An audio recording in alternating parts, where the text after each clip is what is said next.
नमस्कार, एनजीएन के खास शो शख्सियत में आपका स्वागत है। और आज हम एक ऐसी शख्सियत के पास हैं जिससे इस शो का नाम सार्थक होगा। वह समाजशास्त्री है, वो राजनीतिक विश्लेषक है, अर्थशास्त्री है, जेएनयू और बीएचयू को वो जोड़ते हैं, वह नीदरलैंड और कनाडा को जोड़ते हैं। उन्होंने जीवन के 8 दशक पूरे कर लिए। जब मैं विकिपीडिया में उनके लिए सर्च कर रहा था तो 85 ईयर एज विकिपीडिया बता रहा था। 20 से ज़्यादा किताबें लिखी हैं। दुनिया के कई विश्वविद्यालय के मास्टर्स में उनके कोर्स, उनके रिसर्च पेपर, उनकी किताबों का हवाला दिया जाता है। और सबसे बड़ी बात कि वो गुजरात में है, अहमदाबाद में है।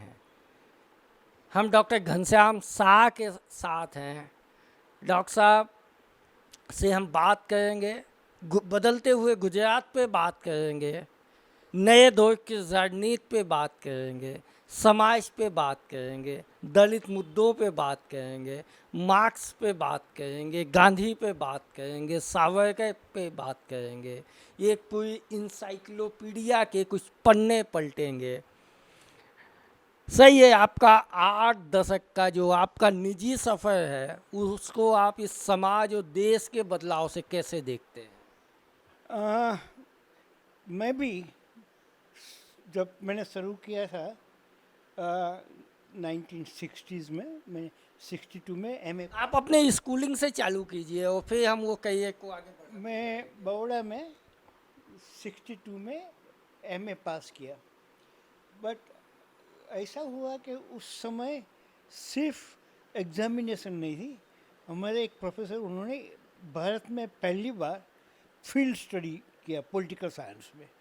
और मैंने एक गांव का, बड़ौदा के नज़दीक, हर रोज़ साइकिल पे जाता था, एक गांव में रहता था, शाम को वापस आता था, कई बार रात को भी रहता था। वो गांव का स्टडी किया। वो गांव का स्टडी करने से लोगों की परिस्थिति, लोगों का विचार का मुझे जानना पड़ा। ऐसे पहले मैं कुटुंब का और आजू बाजू का ही था, पर जब मैंने फिल्म में किया तब फिल्म के बारे में काफ़ी हुई। उसके साथ साथ मैं करीब 56-57 से एक कांग्रेस सेवादल में काम करता था। और 2 साल के बाद वहाँ मैं एक स्टडी सर्कल चलाता था। स्टडी सर्कल का मायना कि हफ्ते में एक बार इकट्ठे होते थे, किसी को बुलाते थे, लेक्चर देते थे और कई लोगों को सवाल करते थे।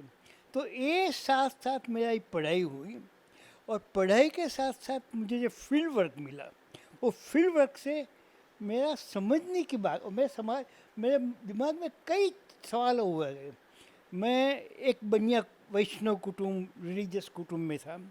जब मैं गांव में गया तब मेरे जो संस्कार थे, वो संस्कार के बाहर निकलना पड़ा मुझे। और सवाल हुए कि लोग ऐसे क्यों विचारते हैं, लोग ऐसे क्यों रहते हैं। तो ये बात मेरी शुरुआत में 56 से 62 तक हुआ। और उनके बाद फील्ड में काफ़ी रहा। ऐसा हुआ कि मैं एमए के पास हुआ और इमीडिएटली मेरे टीचर थे रजनी कोठारी, बहुत जाने माने पॉलिटिकल साइंस के प्रोफेसर थे। वो बड़ौदा से मसूरी गए। तो उन्होंने कहा कि एग्ज़ाम के बाद क्या करते हो। तो मैंने कहा वैकेशन है, कुछ नहीं करूँगा, कुछ भी काम हो तो कर लूँगा। तो उन्होंने दिल्ली से मुझे कहा कि साबरकांठा डिस्ट्रिक्ट में उसका इलेक्शन हुआ, उसका स्टडी करो। तो मैंने कहा को ठीक है। उन्होंने वो नंदा जी, गुलजारी लाल नंदा, हमारे मिनिस्टर से, उनकी एक कॉन्स्टिट्यूंसी थी। तो मैं एग्ज़ाम होने के बाद एक दिन के बाद मैं साबरकांठा गया, हिम्मतनगर गया और वहाँ मैं 4 महीना रहा। और पहली बार मैं इलेक्शन का स्टडी किया।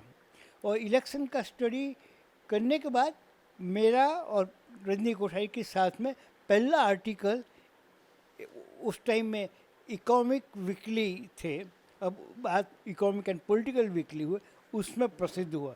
वो 63 में हुआ। तब से मेरी पॉलिटिक्स में और ग्राउंड लेवल के पॉलिटिक्स की समझ बढ़ती गई। और फिर मैं करीब 10-12 साल दिल्ली में रहा। Centre for study of developing society Rajni Kothari ने शुरू किया था। उनके बाद मुझे लगा कि सब दिल्ली में है, मुझे गुजरात में भी रिसर्च करनी चाहिए। गुजरात मेरा है, मैं समझता हूँ, दिल्ली में मैं इतना रूटेड नहीं हूँ। तो सूरत में एक सोशोलॉजिस्ट थे, उन्होंने एक संस्था शुरू की थी अपने प्रोविडेंट फंड से। उन्होंने मैं कहा कि आ जाओ, और मैं निकल पड़ा। और 72 में मैं सूरत गया। ये दरमियान मेरी जो समझ थी सोसाइटी की, वो आइडियालिज्म था, गांधी का आइडियालिज्म था, लोगों का आइडिया था, वो रजनी कोठारी के जिसको कहते हैं लिबरल पॉलिटिक्स, उनका था। तो सूरत में मैंने पहला एक स्टडी किया। वो स्टडी था, होम मिनिस्ट्री ने किया था, अर्बन टेंशन में, शहरों में क्यों टेंशन रहता है। 72 में काफ़ी दंगे होते थे देश में, कम्युनल के अलावा अलग दंगे होते थे। तो मैंने सूरत शहर में किस तरह से टेंशन थे लोगों के, उनका मैंने स्टडी किया। तो खुद में मैंने वर्किंग क्लास को, जो पावर लूम में काम करते थे उस टाइम में, उन लोगों को गया तो मैं मिला। तो कई बार वो दारू पी के बात करते थे, तो मुझे अच्छा नहीं लगता था, तो मैं एक दूसरा बैकग्राउंड से आया था। फिर मैंने सोचने लगा कि दारू क्यों पीते हैं। तो मुझे लगा कि वो तो 14 घंटा 15 घंटा काम करते हैं, इतना थक जाते हैं, तो उसको नहीं सोचता है, तो चलो भी रिलैक्स करने के लिए, एक करने के लिए। तो इस तरह से मैं उनके लैंड से, उसकी दृष्टि से ये समाज समझने का।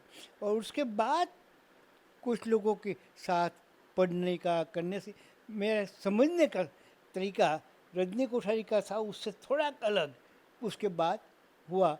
और मैंने 25 साल तक सूरत में काम किया। उनके बाद मसूरी में एक लाल बहादुर शास्त्री एकेडमी है जो IAS ऑफिसर को ट्रेनिंग देती है, उन्हें मुझे इनवाइट किया। वहाँ एक लैंड रिफॉर्म यूनिट था, और आज जाने माने एक्टिविस्ट है वो हर्ष मंडल, वहाँ डिप्टी डायरेक्टर थे, उन्होंने मुझे इनवाइट किया। तो मैं वहाँ गया और 1.5 साल तक मैंने काम किया। उन दरमियान JNU ने मुझे इनवाइट किया, क्योंकि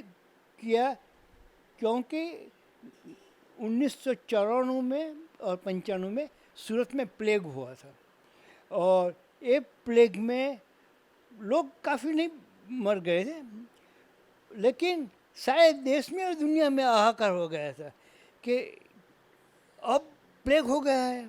और प्लेग में तो प्लेन्स बंद हो गए थे, बिकॉज इन्फेक्शियस था।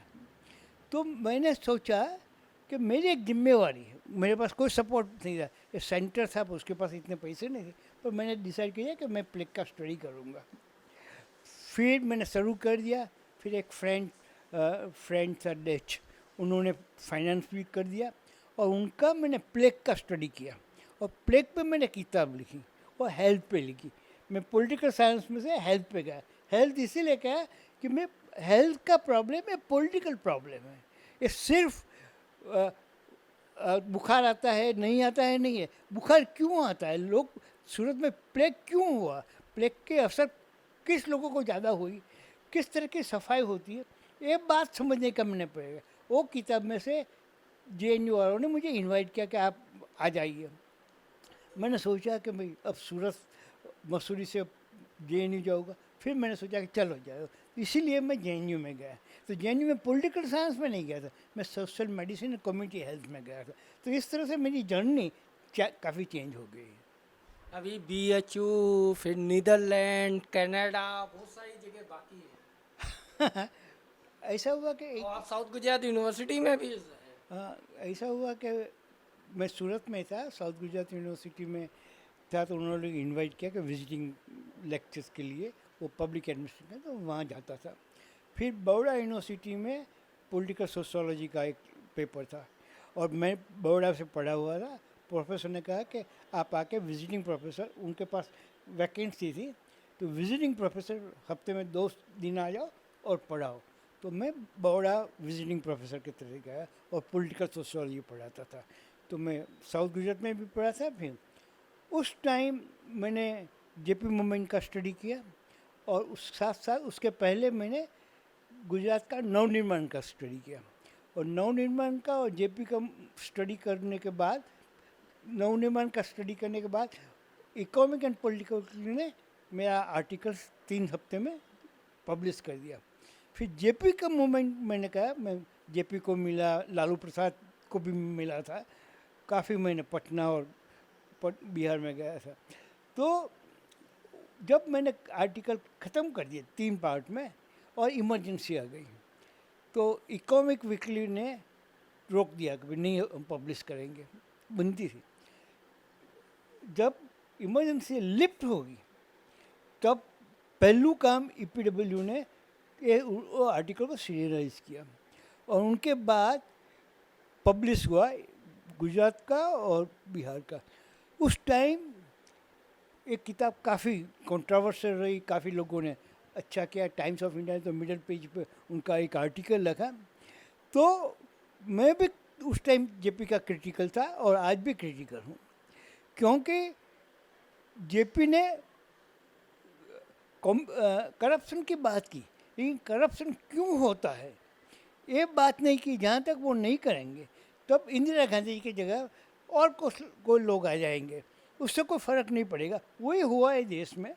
तो ये मेरा एक आइडियोलॉजिकल प्रॉब्लम उस टाइम से हुआ था। तो उस टाइम बीएचयू में जो प्रोफेसर थे और वाइस चांसलर थे, वो पॉलिटिकल साइंस के वाइस चांसलर थे, इकबाल नारायण, जो राजस्थान यूनिवर्सिटी में फिर वहाँ वाइस चांसलर थे। उन्होंने मुझे इनवाइट किया कि आप 6 महीने के लिए आ जाओ और पढ़ाओ। तो मैं गया, मैं पढ़ाया और एक लेक्चर्स दिए। तो वो लेक्चर्स जो दलित, अरे ट्राइबल्स और मुस्लिम, सब माइनॉरिटी कम्युनिटी है, उन पे बीएचयू ने किताब पब्लिश कर दी। और यही बात मैंने मेक्सिको जाके वो कर दी।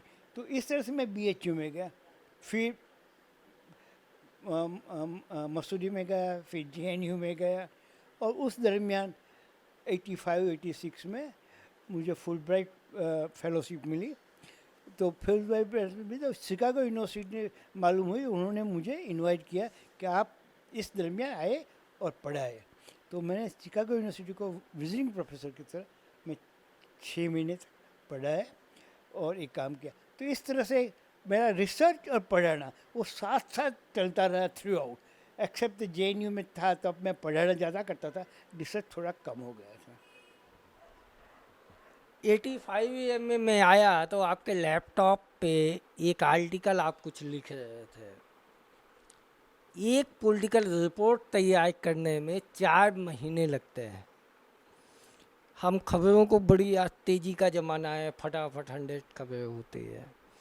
जेएनयू एक बड़ा संवेदनशील मसला है और ख़ास तौर से जो कन्हैया का स्पीच हुआ उसके बाद पूरे देश ने जेएनयू को एक धारणा बना ली। बीएचयू का अपना एक इतिहास है, उसके फाउंडेशन का अपना एक इतिहास है। वो दोनों कहीं ना कहीं अभी के समाज को अलग अलग धड़ों में बांटते हैं। एक लॉबी है जो मानती है कि जेएनयू मतलब एंटी नेशनल, एडिशनल प्रोग्रेसिव, ब्ला ब्ला ब्ला कुछ भी कह लीजिए। और बीएचयू मतलब hard Hindu, nationalist, Saul of the country, कुछ भी कहिए। आप दोनों जगह से है, प्रोफेसर के तौर पे, स्कॉलर के तौर पे, दोनों यूनिवर्सिटी में आप क्या देखते हैं और अलग अलग डिफाइन कीजिएगा। जेएनयू आपके लिए क्या है, बीएचयू आपके लिए क्या है? मुझे बहुत कम समय बीएचयू में गाले, क्योंकि मुझे जितना मानते, कई यूनिवर्सिटीज़ में हार्ड हिंदू वाले होते हैं और कम्युनिस्ट भी होते हैं, लेफ्ट वाले भी होते हैं। वो बीएचयू में भी थे, बीएचयू में भी रेडिकल लोग थे। और मुझे ऐसा नहीं लगा है कि बीएचयू सिंपली, एटलीस्ट मैं 85-86 की बात करता हूँ, सिंपली हिंदुत्व वाले थे। दोनों लोग थे और मुझे दोनों तरफ से मेरी बात सुनते थे, उनकी बात भी मैं सुनता था। तो मेरा कोई अनुभव नहीं है। डेमोक्रेटिक एटमॉस्फेयर था ना डेमोक्रेट वाइस चांसलर मेरे मित्र थे, उन्होंने बुलाया था, तो मुझे तो डेमोक्रेटिक एटमॉस्फेयर बहुत ही अच्छा लगा था। और उस टाइम में वहाँ स्टूडेंट्स प्रॉब्लम था, तो काफ़ी समय तक स्टूडेंट की स्ट्राइक चलती थी। Union election. हाँ, बट मैंने इतना लंबा नहीं देखा, क्योंकि 6 महीना वो काफ़ी टाइम नहीं होता है। JNU में मैं करीब 9 साल रहा। मेरे लाइफ में सबसे ज़्यादा पीरियड मैंने एंजॉय किया है तो JNU में किया है, क्योंकि मैं उनके जो लड़के आते थे, लड़का लड़कियाँ आती थी, वो सामान्य कुटुंब से आती थी, क्वेश्चंस लेके आती थी, दलित, ट्राइबल्स, और कुछ टीचर्स बहुत टाइम नहीं देते थे, लेकिन कैसे भी टीचर्स थे वो काफ़ी टाइम देते थे और उनके साथ काम करते थे। रात को आप 12 बजे JNU के कैंपस में जाओ तो लड़का लड़कियां डिस्कस करते थे चाय लेके। कभी मैंने नहीं देखा है कि कहाँ कोई प्रॉब्लम हुआ है। ये एटमोसफियर था। अब JNU में कुछ एक्स्ट्रा लेफ्ट भी थे और एक्स्ट्रा राइट भी थे। आज जो राइट है वो JNU में उस टाइम पे थी, उनका नहीं चलता था। जो लेफ्ट वाले थे उनका चलता था, पर लेफ्ट में भी काफ़ी थे, और नक्सलाइट वाले भी थे, CPM वाले पर थे, CPM वाले भी थे। और क्लास में जो डिस्कशन होता था, क्लास में मेरे जो मैं सेंटर फॉर सोशल मेडिसिन में कभी मैंने नहीं देखा है कि उसमें कोई प्रॉब्लम हुआ है। तो इतना फ्री एटमोसफियर था। रात को मैस बंद होने के बाद 8 बजे के बाद लड़के किसी को बुलाते थे और लेक्चर देते थे, और खाने का जो टेबल थे उनको एक सेमिनार रूम बना देते थे। तो इस तरह का जो एटमोसफियर था वो मैंने BHU में नहीं देखा है, गुजरात में तो कभी भी नहीं देखा है, बिकॉज बड़ौदा यूनिवर्सिटी में पढ़ा हूँ और पढ़ाया भी है, और साउथ गुजरात में भी ये नहीं था। ये बात JNU में मैंने काफ़ी देखी है, काफ़ी मुझे देखी है कि यंग लड़के आते थे, और आज भी मेरे स्टूडेंट है, वो एक बेंगलोर में है, वो हैदराबाद में है, बॉम्बे में है, और कल ही है परसों उन लोगों का ग्रीटिंग्स आया था, वो गुरु पूर्णिमा थी। तो मुझे अच्छा लगता है कि वो स्टूडेंट्स मुझे याद करते हैं। वो भी प्रोफेसर हो गए, एक दो तो अब रिटायर भी हो गए, अलग बात है, लेकिन इस तरह का समझना। और ये सब लड़के, आज मैं कहता हूँ बेंगलोर वाले लड़का और बॉम्बे वाला लड़का जो टाटा इंस्टीट्यूट में, वो दलित है। मैंने उसके लिए थोड़ा काफ़ी काम किया है, और उन लोगों के लिए भी मैंने काम किया। उन लोगों ने भी इतना उत्साह से, मैं कहता था वो पढ़ते थे, 2 बार लिखते थे, तो मैं तीसरी बार कहता था, चौथी बार कहता था, वो हम करते थे, और मैं प्रेम से करता था, वो प्रेम से काम करते थे। वो पढ़ने के ये भी था, उसको भी आगे जाने का था। तो इस तरह का जो एटमॉस्फेयर है वो मुझे लगता है वो जो फ्री एटमॉस्फेयर, जैसा ही एटमॉस्फेयर मैंने शिकागो में देखा है, शिकागो यूनिवर्सिटी में भी मैंने ऐसा ही एटमॉस्फेयर देखा। उनमें ऑल काइंड्स ऑफ ट्रेड्स थे, लेकिन सबको बोलने की था। JNU में भी ऑल काइंड का ट्रेड था। हाँ, उनमें लेफ्ट वाले, ब्रॉड लेफ्ट वाले की संख्या ज़्यादा थी, पर उनका मायना ये नहीं था कि दूसरे वाले नहीं थे। और मैं उसकी टीचर्स यूनियन में भी एक काफ़ी प्रॉब्लम, कई बार वो आते थे। तो ये परांजपई आज वो BHP को और BJP को सपोर्ट करते हुए लिखते हैं, वो भी JNU में ही है। तो JNU में भी ऐसे ही लोग थे, और राइट और लेफ्ट थे। तो JNU ऐसा ही ब्रांड था, ऐसा नहीं था, लेकिन ज़्यादा टीचर्स रेडिकल थे। क्योंकि JNU में क्यों थे कि उसके स्टूडेंट्स एक्टिव थे। JNU की एक ही यूनिवर्सिटी है कि स्टूडेंट्स ने एडमिशन की पॉलिसी तय की हुई है, और एडमिशन में सिर्फ बैकवर्ड कास्ट की नहीं, बैकवर्ड क्लास के साथ साथ बैकवर्ड डिस्ट्रिक्ट के लड़का लड़कियां हो, बैकवर्ड उस स्कूल में, पब्लिक स्कूल के नहीं पर गवर्नमेंट स्कूल के हो, उनको एक प्रायोरिटी दिया जाए, गर्ल्स को प्रायोरिटी दिया जाए, इस तरह से उनको एडमिशन देती थी। इसलिए जो लड़के लड़कियाँ आती थी वो सामान्य कुटुंब से आती थी। वो एटलीस्ट सारे देश में नहीं, मैं दुनिया में भी ऐसा मैंने नहीं देखा है। तो रिजर्वेशन भी दूसरी तरह से, शेड्यूल कास्ट शेड्यूल ट्राइब के साथ साथ बैकवर्ड एरियाज़ के लोग को भी उसको रिजर्वेशन मिलता था। जो एटमॉस्फेयर जो था वो मेरे ख्याल से आज भी मैं कई बार याद करता हूँ तो मुझे लगता है कि वो डे ड्रीम था। आज तो जिस तरह से लोगों ने को जो फ्री एटमॉस्फेयर ख़त्म करने की जो बात हुई उनमें ऑब्वियसली उनको लगता है कि जेएनयू उनके खिलाफ है। कास्ट और एजुकेशन, इनको आप कैसे देखते हैं? आपकी इस पे एक किताब भी है। कास्ट और एजुकेशन में तो ऐसा है कि ट्रेडिशनली हमारे समाज में शिक्षण लेने की सुविधा में वंचित लोगों को बाकात किया गया था। लेकिन और अंग्रेजों आए तब उसके पहले लेकिन ये तो एशियन टाइम से है ना, एशियन एज से है ना। कास्ट तो पुरानी है और एजुकेशन भी समाज के हमेशा सुविधा संपन्न लोगों के पास ही रहा। सही बात है। लेकिन जब ब्रिटिश एजुकेशन आया उनमें दो चीज़ें हुई है, कई बार हम भूल जाए कि उसके पहले भी ये एजुकेशन थे, लेकिन ब्रिटिश लोगों ने सोचा पर्टिकुलरली कुछ उसके पॉलिसी मेकर्स ने कि इंडिया में जो एजुकेशन है देने का है वो सिर्फ ब्राह्मण लोग को कर सकते हैं, दूसरे नहीं कर सकते। वास्तविक में ऐसा नहीं था। वास्तविक में नॉन ब्राह्मण बैकवर्ड दलित नहीं थे, वो जरूर नहीं थे, लेकिन नॉन ब्राह्मण उसमें पारसी भी थे, बनिया भी थे, आर्टिजन कम्युनिटी के लिए वो भी टीचर्स थे और वो भी पढ़ाते थे। लेकिन उनके दिमाग से, वेस्टर्न दिमाग से उन्होंने लगा कि वो ब्राह्मण नहीं कर सकते, तो उन्होंने धीरे धीरे ये इंट्रोड्यूस कर दिया। उसके साथ साथ वैसा भी हुआ कि उनके एक ओपन पॉलिसी की वजह से दलित को एजुकेशन मिलने का शुरू हुआ, पिछले वर्ग को शुरू हुआ, थोड़ी मात्रा में पर जरूर हुआ। पहली बार स्कूल में दलित को एक एडमिशन मिला। तो जब वो लोग ने ले तब तक हमारे लोग को, और मैं हमेरा कहता हूँ, तब मेरे अपर कास्ट के लोगों को अच्छा नहीं लगा कि साले आप अभी मानते हैं कि आप अपर कास्ट के हैं? नहीं नहीं मानना कर नहीं मानना। ये तो आपके पूरे 85 साल के जीवन पे आप ही क्वेश्चन मार्क कर दिए ये हमारा लगा के। पर मैं मानना नहीं है, पर मैं नहीं मानने के लिए मुझे काफ़ी कोशिश करनी पड़ती है, क्योंकि जब मेरे संस्कार हैं ना वो घर में मिलते हैं। घर थोड़ी में मिलता है कि कौन अच्छा कौन बुरा है, कैसा खाना चाहिए, जमने हाथ से खाना चाहिए और बाएं हाथ से खाना चाहिए, ये सब संस्कार में मुझे मिलता है।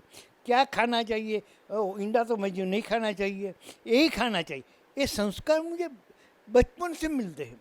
तो ये बचपन के संस्कार निकालने के लिए आपको काफ़ी कोशिश करनी पड़ती है।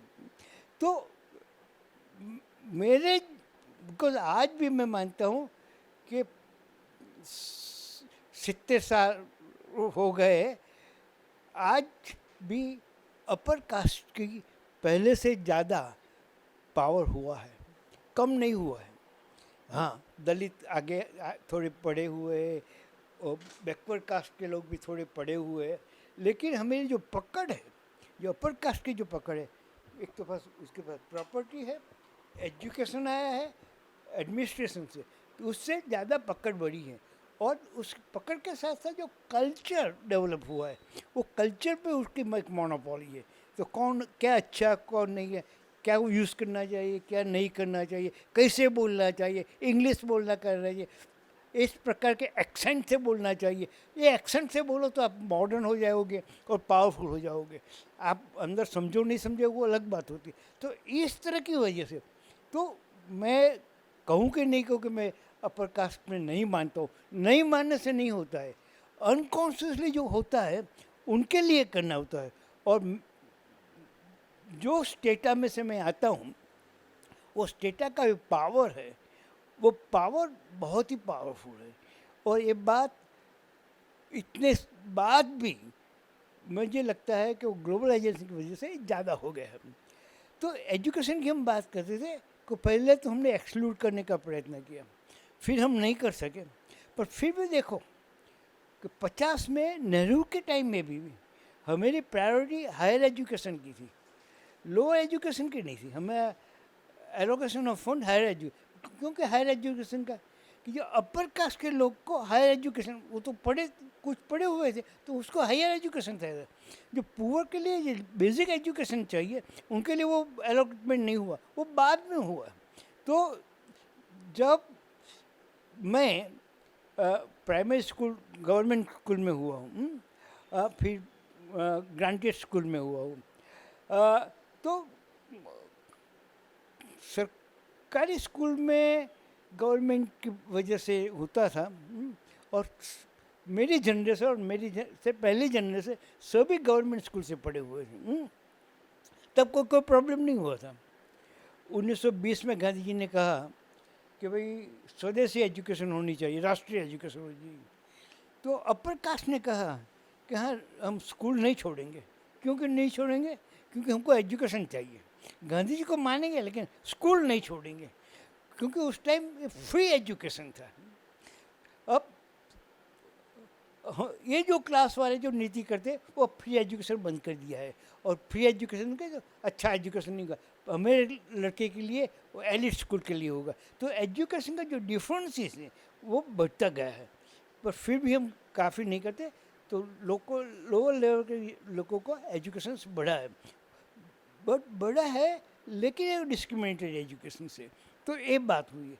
दूसरी बात हुई है कि आज भी हायर एजुकेशन देखे तो 60% स्टूडेंट्स है वो अपर कास्ट के स्टूडेंट्स हैं, फिर 30% ओबीसी के हैं, दलित के 15-20%, ट्राइबल के उससे भी कम है। तो ये पॉपुलेशन का प्रपोर्शन नहीं है। जो अपर कास्ट है वो 15-20% है, लेकिन उसका एजुकेशन, हायर एजुकेशन 60-70% है। और एलिट इंस्टीट्यूशन में वो IIM हो, सैप्ट हो, ये सब में करीब 70% अपर कास्ट के स्टूडेंट्स होते हैं। तो फिर कहेंगे वो मेरिट है। वो मेरिट किस तरह से आता है वो बात अलग हो जाती है। तो इस तरह से हम धीरे धीरे जिन लोग आगे हो रहे हैं उनको आगे आने की जो इच्छा होती है उनको सपोर्ट करते हैं।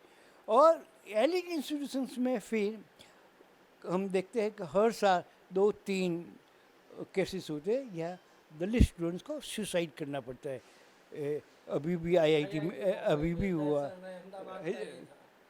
हैदराबाद दर्शन सोलंकी। तो एक क्यों होता है? क्योंकि वहाँ सफोकेट, इंसल्ट होते हैं, ह्यूमिलेट हो जाते हैं। टीचर्स कहते हैं कि नहीं, आप ये पढ़ने का काम नहीं है, तुम्हारा काम तो यही है। तो ये ह्यूमिलेशन की वजह से उनको लगता है कि मेरा, अब मैं मानवी नहीं हूँ, मैं तो फक्त कास्ट हूँ। इस तरह से होता है, जो वेमुला ने ये बात की थी। तो ये एक बात है। दूसरी बात है कि एजुकेशन से फिर भी एजुकेशन बढ़ा है। एजुकेशन लोअर कास्ट में बढ़ी है, दलित में भी बढ़ा है,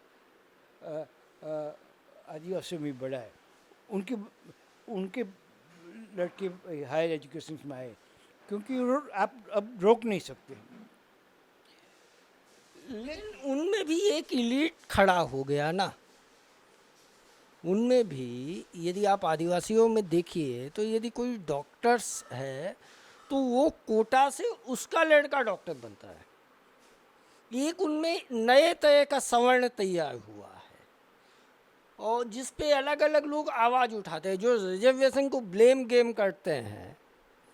वो उसका कारण ही यही है कि कुछ 1400-1500 फैमिलीज हैं आज़ादी के बाद अभी तक, जो रिजर्व सीटों पे अपना एक तरह से एकाधिकार बना के बैठे हैं। वो नए सामंत तैयार हो गए। सही बात है कि दलित में या ओबीसी में, आदिवासी में जो पढ़े हैं उनमें से काफ़ी एलिट बने हैं। क्यों बने हैं? ये सवाल हमको करना चाहिए, क्यों ऐसा हुआ है? 2 वजह हुई है कि एजुकेशन के प्रोसेस में जो आइडियोलॉजी हमने पढ़ाई है, ये आइडियोलॉजी ब्राह्मणिकल आइडियोलॉजी है। मुझे आगे बढ़ना है तो दो आइडियोलॉजी हमारे समाज में है। एक तो कास्ट की आइडियोलॉजी है, उनमें कास्ट की आइडियोलॉजी में मेरे नीचे कोई होना चाहिए, एक बात है। और क्लास की आइडियोलॉजी में मुझे ऊपर जाना चाहिए, ये दो बातें हैं। तो जो दलित मिडिल क्लास है, ओबीसी पढ़े लोग हैं, और उनकी स्थिति बहुत ही नाजुक होती है। एक तरह से अपने सोसाइटी में वो फिट नहीं होते हैं क्योंकि पढ़े हुए हैं बिहेवियर की। जैसे अपर कास्ट में एक समय पे अपर कास्ट के पढ़े हुए लोग भी अपने समाज में फिट नहीं होते थे। गुजराती में तो कई का लिखा हुआ है। राजा राम मोहन राय का एक बड़ा एब्सोल्युटली। और सामान्य भी कि भाई मैं पढ़ा हूँ, और मैं तो अपर कास्ट की बात, मैं पढ़ा हूँ तो फिर मेरे घर में डाइनिंग टेबल होना चाहिए। तो डाइनिंग टेबल है तो मेरे बाप मेरे भाई वो बैकवर्ड है। वो मेरा ख्याल आया था। तो यही ख्याल दलित में आए तो उसमें क्या बात है, वो ये होता है कि जिस तरह का एजुकेशन, जिस तरह की आइडियोलॉजी हमने दी है, एजुकेशन ने दी है, ये आइडियोलॉजी उनके पास है। अब दलित के लिए दो प्रॉब्लम है। दलित के लिए इंडिविजुअल उसको आपकी कैरियर बनानी है, उसको बच्चे को पढ़ाना है, ये सब का नेचुरल है। बट वो मिडिल क्लास को मिक्स नहीं होने देते, क्योंकि मिडिल क्लास उसको दूर रखते हैं और अपने क्लास में वो फिट नहीं होते हैं। तो वो मिडिल क्लास है, लेकिन दो तरह के टेंशन्स होते हैं। अपने क्लास को मोबिलाइज नहीं कर सकते हैं, और अपर कास्ट उनको डिस्टेंस करते हैं कि भाई आपने कहा ना इस तरह से कि नहीं नहीं ये तो एलिट हो गए, उनका कोई सोचते नहीं है, तो ये एलिनेशंस हो गए हैं। तो ये जो एलिट हुए वो स्वाभाविक है।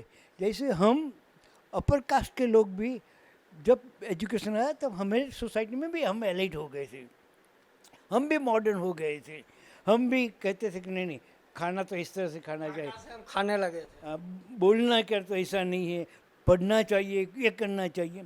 तो जो काम हम अपर कास्ट कर रहे थे ब्रिटिश को देख के, वो एक काम आज ओबीसी और दलित का करे, उनमें मुझे नवाई नहीं लगती। नहीं करना चाहिए मैं मानता हूँ, लेकिन किस तरह से नहीं करना चाहिए, क्योंकि उसका सर्वाइवल का प्रॉब्लम है। और इसी वजह से वो आज जो मूवमेंट होती है उनमें ओबीसी और दलित की मूवमेंट इतनी स्ट्रांग नहीं होती है, क्योंकि उनके काफ़ी लोग ये बिछड़े हुए हैं, उनका वो सवाल नहीं लेते हैं।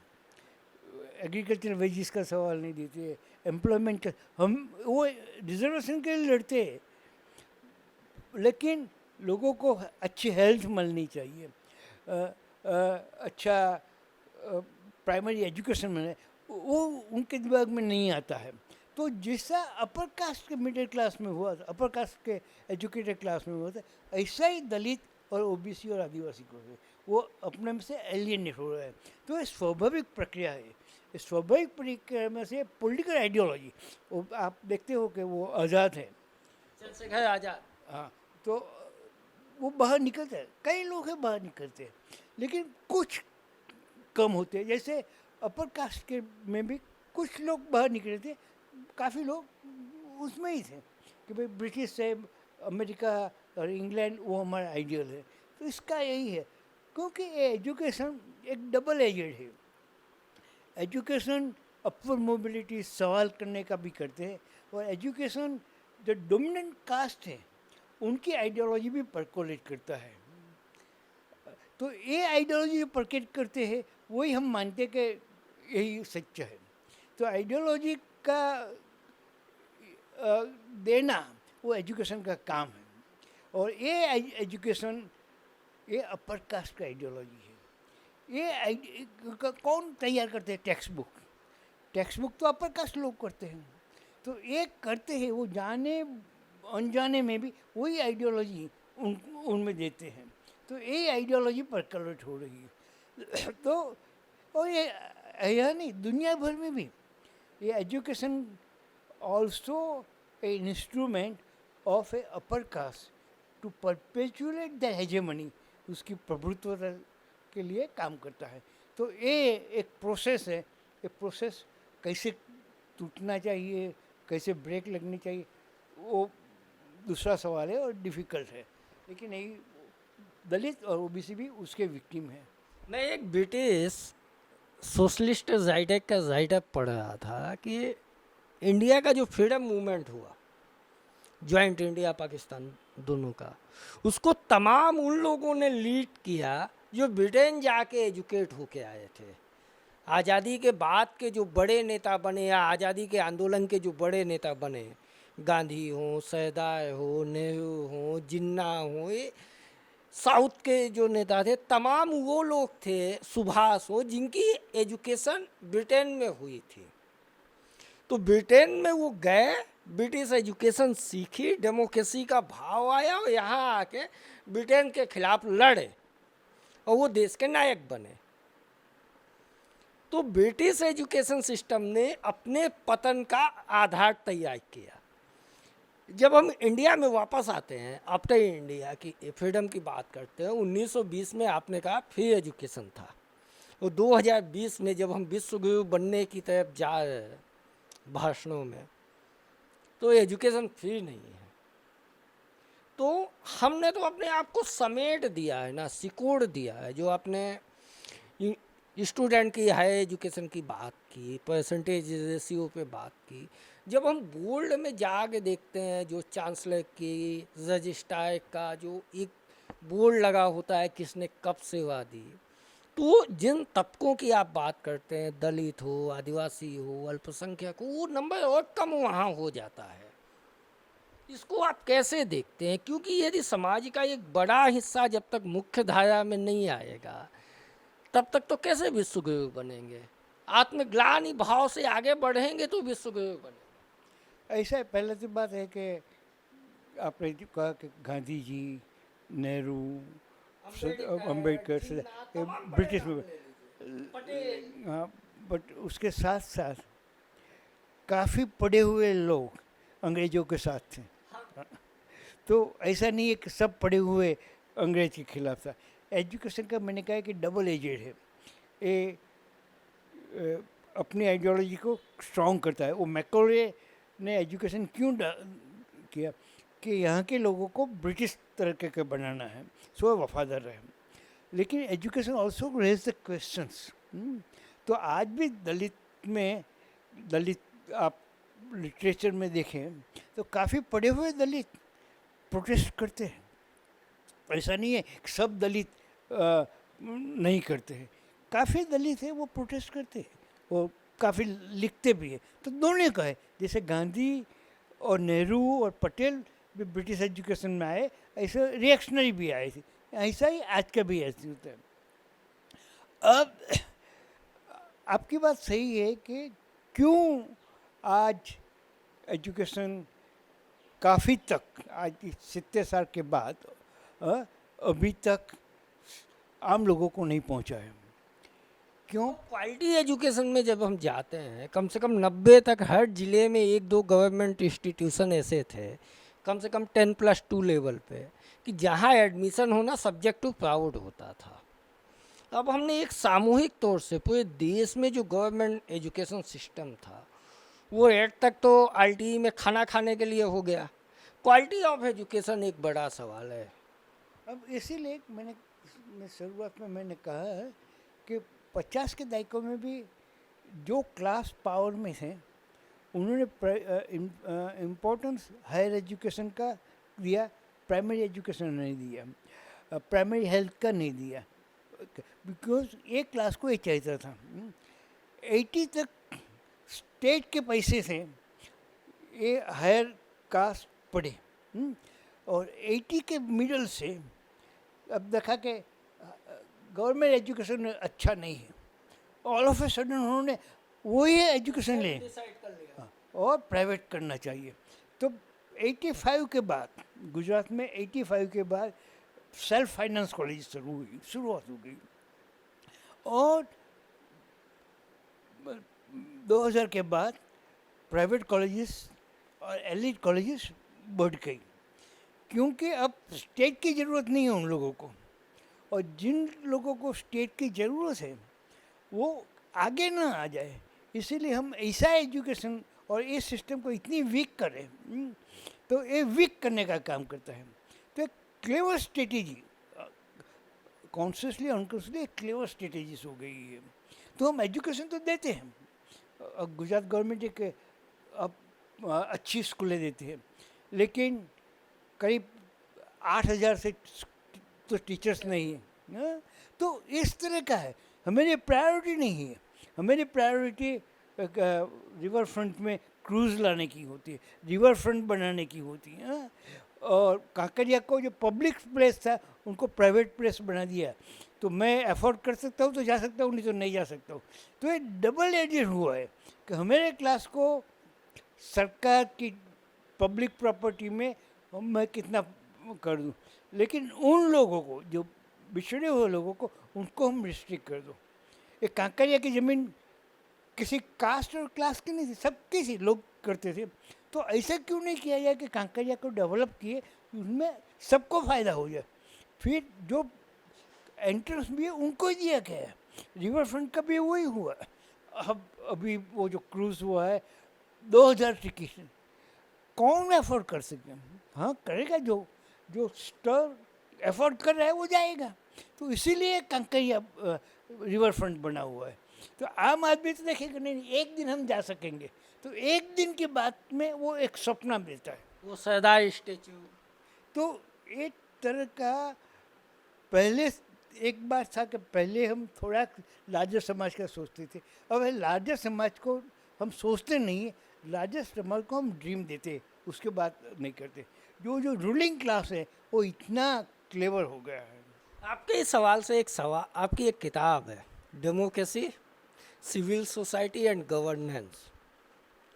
गवर्नेंस और डेमोक्रेसी दोनों के बीच में सिविल सोसाइटी की जो भूमिका है वो वोट तक एक दिन जाके वोट करने तक सीमित होती जा रही है, जो राइस क्वेश्चनिंग सिविल सोसाइटी से होते थे।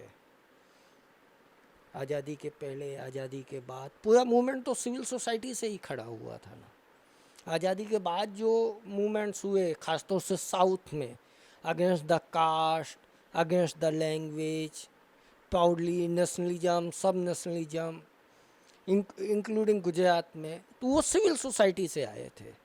अब गवर्नेंस और डेमोक्रेसी के सिंबल के बीच सिविल सोसाइटी कहाँ है और वो इससे भाग क्यों रही? नहीं नहीं, तो सिविल सोसाइटी ऐसे मानते कि एक ही तरह की होती है, ऐसा नहीं होता है। सिविल सोसाइटी में भी जो लोग आते हैं, जो सिविल सोसाइटी माने क्या, जो इंटेलेक्चुअल्स है, आर्टिस्ट है, पब्लिक काम करने वाले लोग होते हैं, अलग अलग सेक्टर के जो ये लोग सिविल सोसाइटी में, उनका काम ये होता है कि वो स्टेट के साथ भी नहीं जाते और सोसाइटी के भी नहीं, ना ये वैल्यूज़ करते हैं। अब ये जो लोग हैं वो कौन से क्लास से आते हैं, कौन से कास्ट से आते हैं, तो मेजॉरिटी लोग जो पढ़े हुए हैं, जो इंटेलेक्चुअल्स हैं, वही अपर कास्ट के लोग हैं, तो वही सिविल सोसाइटी में आते हैं। आप कहते हैं कि फ्रीडम मूवमेंट में एक तरह की एक सिविल सोसाइटी थी और दूसरी तरह की भी सिविल सोसाइटी थी। आज जो हिंदुत्व है उनका बीच भी वही सिविल सोसाइटी में हुआ है, 1920s में और 1910s में हुआ है। काफ़ी डिबेट होती थी, गुजरात में भी रूढ़िचुस्त सिविल सोसाइटी थी, समाज सुधारने की बात करते थे। तो कोई लोग समाज सुधारने की बात में अपने समाज की सुधारने की बात, अपने कास्ट की सुधारने की बात, लेकिन उनके दिमाग में, फॉर एग्जांपल गुजरात में समाज सुधारने की बात करते थे तो विधवा जो विडो है उनका मैरिज होना चाहिए, नहीं होना चाहिए। लेकिन समग्र गुजरात में लोअर कास्ट में तो विडो मैरिज वो फ्री था, लेकिन वो समाज का ख्याल, समाज का जो ख्याल था वो आपका कास्ट का ख्याल था, समग्र का। उनको मालूम ही नहीं था कि आदिवासी क्या है, उनको मालूम ही नहीं था कि दलित क्या है, उन्होंने कभी देखा ही नहीं था। तो इस तरह से ये थे, उनमें भी कुछ लोग होते थे वो उनके लिए भी काम करते थे। तो ये सिविल सोसाइटी एक तरह की नहीं होती है, ये सोसाइटी का जो कास्ट एंड क्लास स्ट्रक्चर से वो उसमें रिफ्लेक्ट करती है। तो आज भी सिविल सोसाइटी यही है। अब सिविल सोसाइटी का एक दो पार्ट है, वो मैंने किताब में किया है। एक है कि जो मेन स्ट्रीम सिविल सोसाइटी है, जो समाज में सिविल सोसाइटी एजुकेशन इंस्टीट्यूशन चलाती है, डिस्कशन ग्रुप चलाती है, पब्लिकेशन चलती है। तो एक काम है, वो काम सिविल सोसाइटी समाज का जो डोमिनेंट वैल्यूज़ है उनको परकोलेट करने का काम करती है। सिविल सोसाइटी का एक दूसरा पार्ट भी है जो उनका क्वेश्चंस करती है, जिसको मैं कहूँगा कि रेडिकल सिविल सोसाइटी है, कि वो कहेगा कि नहीं ये होना चाहिए। तो ये सिविल सोसाइटी का दो फैक्शंस है, एक परपेचुएट ट्रेडिशनल फैक्शंस, दूसरा रिवोल्यूशनरी क्वेश्चनिंग द क्वेश्चन। तो ये दोनों साथ में काम करते हैं। कोर्स ऑफ टाइम खास करके गुजरात में की बात करूँ तो 80 के दायके से जो mainstream society civil society है वो एक पावरफुल हो गई है, और जो रेडिकल सोसाइटी है वो बाजू पे हो गई है। बिकॉज रेडिकल सोसाइटी है ये दिन प्रतिदिन मार्जिनलाइज हो गई है, और जो mainstream civil society intellectuals है वो अपने आप को क्वेश्चन नहीं करने लगे, जिसको कहते हैं कि भाई मैंने आपको कहा कि मैं अपर कास्ट का हूँ, तो मैं अपर कास्ट का हूँ तो मेरी अपर कास्ट की आइडियोलॉजी क्यों अच्छी है क्यों नहीं है, मैं करता हूँ एक कास्ट के ख्याल से करता हूँ, और मेरा मानता हूँ कि नहीं ऐसा होना चाहिए। तो मैं अपने आप को रिफ्लेक्ट करता हूँ, एनालिसिस करता हूँ, जिसको रिफ्लेक्सिव कहते हैं। तो रिफ्लेक्सिव होता है, जो लोग रिफ्लेक्सिव होते हैं वो उसमें से बाहर निकलते हैं, पर ज़्यादातर लोग रिफ्लेक्सिव नहीं होते थे। हम मानते हैं कि यही अच्छा होना चाहिए, ऐसा बोलना है वही अच्छा है, वही सबके लिए अच्छा है, ये भाषा ये अच्छी है। मान लो कि गुजराती भाषा है, तो गुजराती भाषा कौन सा शब्द अच्छा, कौन सा शब्द सही है और गलत है, वो किसने तय किया? कुछ मुट्ठी भर ब्राह्मण लोगों ने तय किया, उन्होंने स्टैंडर्डाइज गुजराती कर दी। गुजरात में अब एक डिस्ट्रिक्ट से और एक तालुक से दूसरे तालुक में तो उसके नए नए शब्द आते थे। मैं मेरी माँ को, मैं खेड़ा जिला से आता तो मेरी माँ को मैं बून कहता था। बून माने बहन, बहन का हम कोलोकियल में बून कहते थे। मैं बड़ौदा हम आए तब भी मैं बून कहता था, लेकिन आजू बाजू के वातावरण में देखा कि भाई बून तो अच्छा शब्द नहीं है, तो मैंने बहन करना शुरू किया। तो माँ को मैंने बहन कर दिया और मैं बापूजी को मैं काका कहता था, क्योंकि मेरे लार्जर फैमिली में सब लोग उनको काका कहते थे, वो बड़े थे इसलिए, तो मैं भी उसको काका कहता था, बाप को पिता नहीं कहता था। लेकिन मेरे चिल्ड्रन और मेरे ग्रैंड चिल्ड्रन अब पप्पा मम्मी कहते, क्योंकि ये बदलाव आ गया है। तो इस तरह का जो बदलाव है, वो ये बदलाव हम सेल्फ रिफ्लेक्टिव कितना होता है इसमें। तो मैं वो कहता हूँ कि 80s में सरकार ने एक गुजरात में पहला एंटी रिजर्वेशन एजिटेशन हुआ। देश में तो 1892 में हुआ, उसके पहले गुजरात में हुआ। तब दलित पैंथर थी, दलित पैंथर ने एक जर्नल निकालते थे, आक्रोश करके जर्नल निकालते, तो सरकार ने उसको बैन कर दिया क्योंकि वो प्रोटेस्ट करते थे। तो सर इमरजेंसी पे बात आती है कि इमरजेंसी में पब्लिकेशन तमाम बैन हुए थे। बैन का खेल गुजरात में इमरजेंसी के बाद भी चला, यदि 89 में कोई पब्लिकेशन बैन।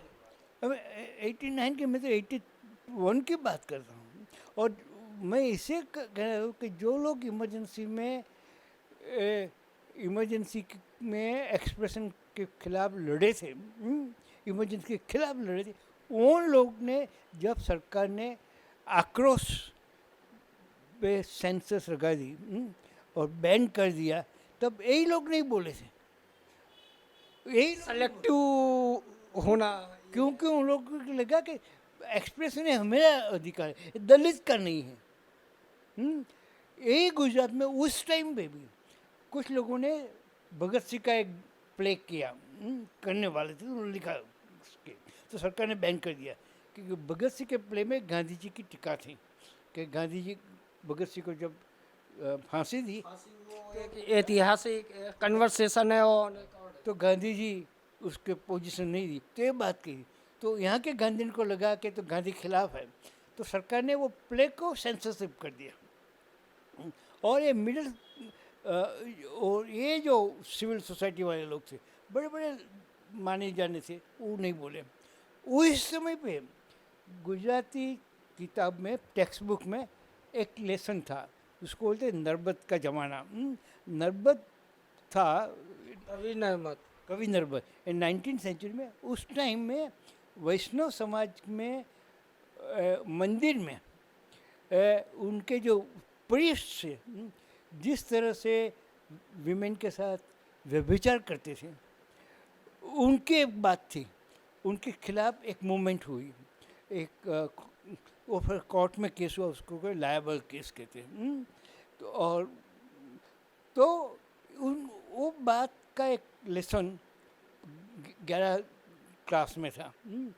तो वैष्णव समाज को लगा कि ये तो हमको बदनाम करते हैं, तो एक लेसन निकाल देना चाहिए, और गवर्नमेंट ने निकाल दिया।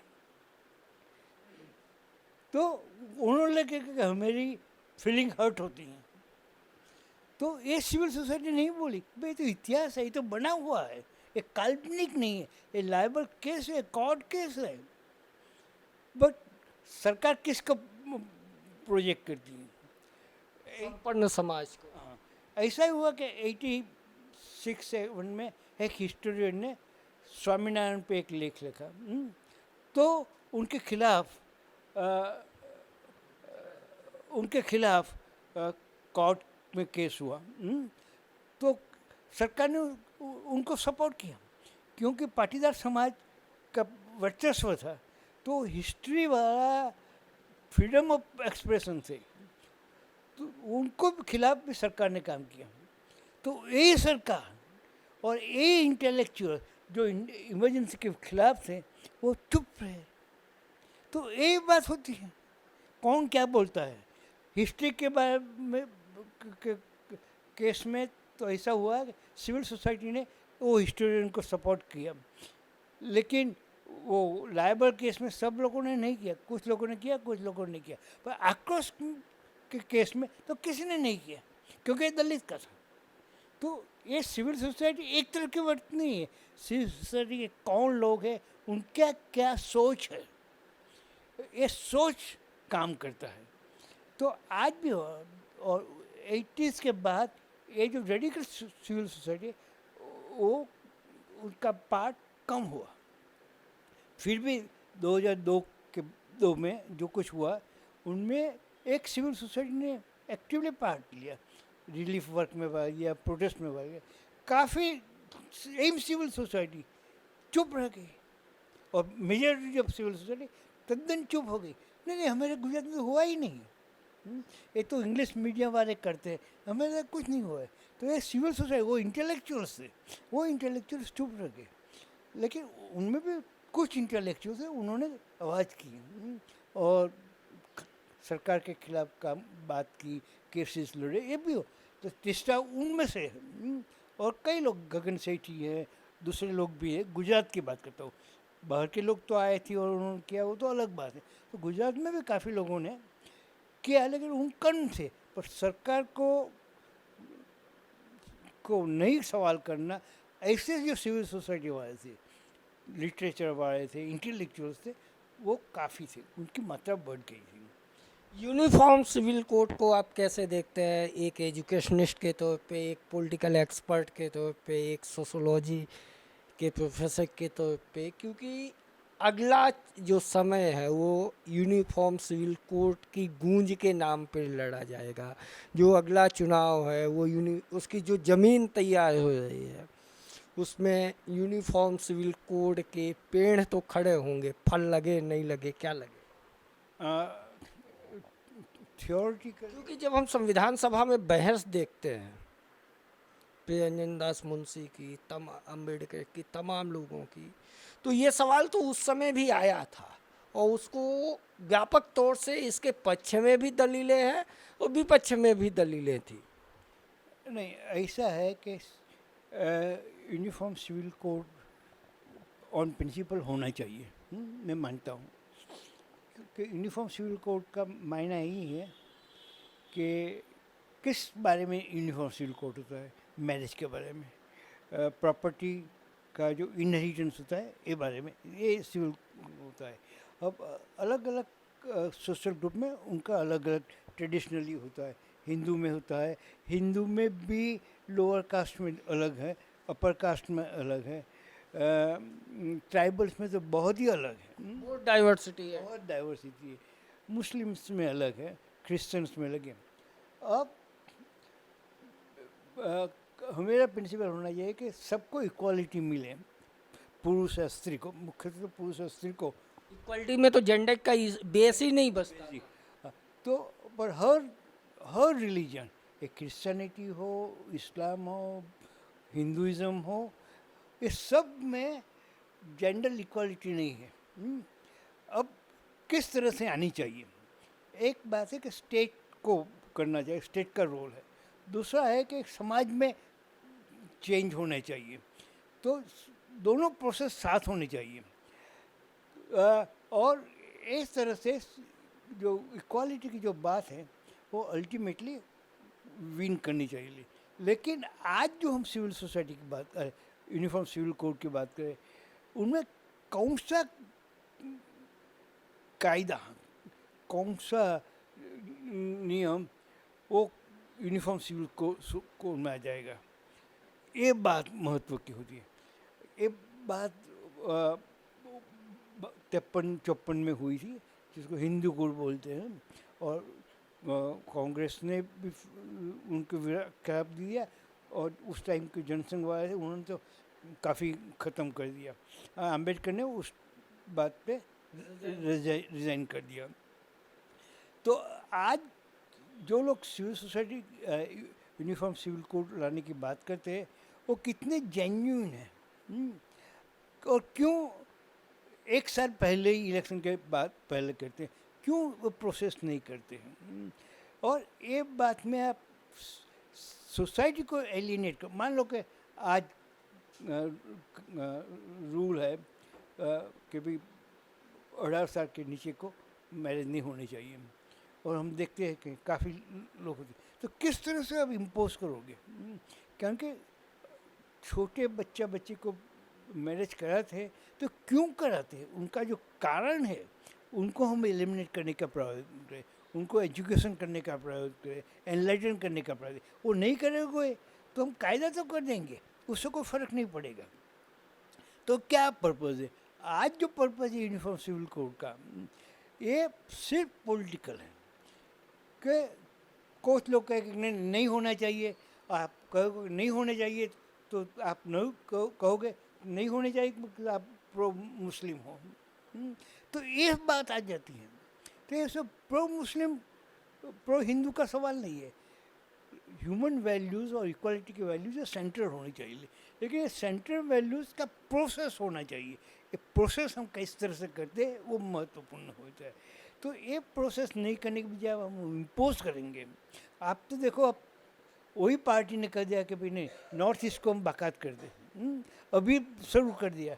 अभी तो ड्राफ्ट भी नहीं आया, अभी तो लॉ कमीशन कैसा चाहिए तो वो ये बात तो पहले से चलती हुई है। तो ये एक इलेक्शन स्टंट है। आप जेन्युइन मानते हैं तो इसका एक प्रोसेस में स्टेप बाय स्टेप करना चाहिए, और स्टेप बाय स्टेप नहीं करोगे। फॉर एग्जांपल गुजरात में बेटी बचाओ 2003 से शुरू हुआ है, नरेंद्र भाई ने कर दिया, और आज भी देखो कि 20 साल के बाद विमेन का पॉपुलेशन कम है, बर्थ रेट पे कम है। क्यों नहीं कर सके? तो ये करने क्यों होता है? Why people prefer male over woman, उनके कारण ढूंढने की वजह। और जिस तरह की टेक्नोलॉजी आती है, डॉक्टर्स आते हैं, उनका सुपरविज़न के वो हम नहीं करेंगे। हम कहेंगे कि नहीं हम बेटी बचाओ और ये करो, तो नहीं चलेगा। तो ये इलेक्शन स्टंट की जगह आप जेन्युइन क्या है वो जेन्युइन करने की काम हमें करना चाहिए। जो पॉलिटिकल चेंज आ रहा देश में, एक आइडियोलॉजिकल लेवल पे और एक है विजन लेवल पे। पॉलिटिकल पार्टी तो सेम ग्रुप ऑफ आइडियोलॉजी है।